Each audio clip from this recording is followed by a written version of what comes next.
Hello, કેમ છો? નમસ્તે રીડર્સ. ગયા વખતનો અભિયાનનો અંક તમને કેવો લાગ્યો?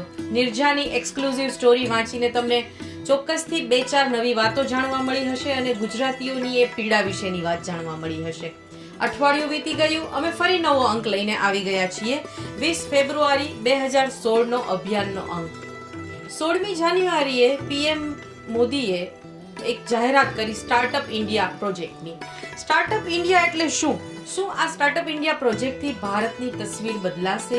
શું સ્ટાર્ટઅપ ઇન્ડિયા પ્રોજેક્ટ યુવા હૈયામાં જે સપનાઓ છે એને આકાર આપશે? એવી વાત છે કે શું છે?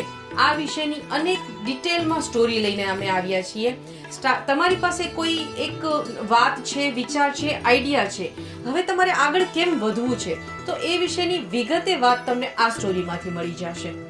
મિત્રો, 12મી ફેબ્રુઆરીએ વસંત પંચમી અને એના 2 દિવસ પછી 14મી ફેબ્રુઆરીએ વેલેન્ટાઇન્સ ડે, સરસ્વતી માતાની વંદના, અને એ પછી વેલેન્ટાઇન્સ ડે એટલે પ્રેમી હૈયાઓને મોકળા મને વ્યક્ત થવાનો દિવસ.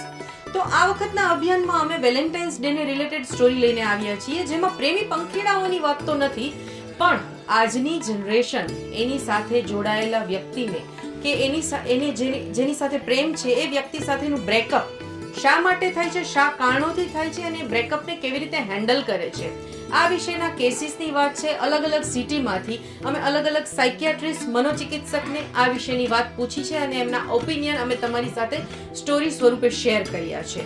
આ વખતના અભિયાનમાં અમે કપાસના ભાવોમાં ખેડૂતોને કેવી પીડા થાય છે એ વિશેની વાત છે.